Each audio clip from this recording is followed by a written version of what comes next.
Mingling with unvaccinated people markedly ups your risk of contracting COVID-19. That's according to a new study out of the University of Toronto. The authors of the research say the findings strengthen the case that public health involves everyone. It continues to build an argument that vaccination is really not just about you. The study published in the Canadian Medical Association Journal found that people who are unvaccinated against COVID-19 are more likely to infect those who have had their shots. The authors of the study cited restrictions on indoor smoking and driving under the influence as examples where behaviors that create health risk for the community as well as individuals have been the subject of public health regulation.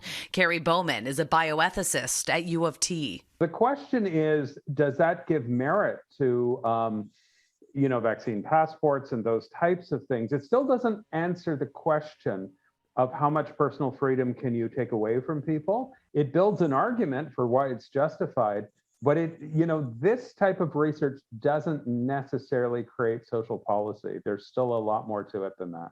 The study was based on mathematical modeling. The parameters include vaccine effectiveness, a baseline immunity in unvaccinated people, and a COVID recovery rate. It found infections among those who are vaccinated were highest when they were randomly mixed within the unvaccinated population.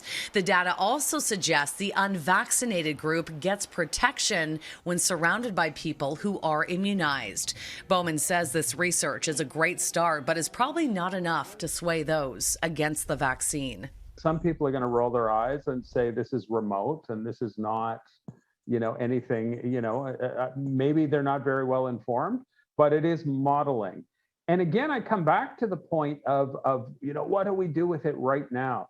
And I think it's probably going to be used to some extent against some of the messages we're getting from Dr. Moore and other people in terms of personal responsibility. Canada's vaccination rate is among the best in the world, but many are still choosing not to roll up their sleeves, and the uptake of third doses, which is critical when it comes to building immunity, has trailed off significantly. Bowman says right now there is too much confusion and not enough communication. When you really talk to people about what they plan to do about future vaccinations, whether they've had 2 or 3 or potentially 4, people are all over the place, and most people are just waiting to see what's next. The authors say the findings will likely be relevant to future seasonal COVID outbreaks or in the face of emerging variants. For a closer look at this study, head to our website, citynews.ca.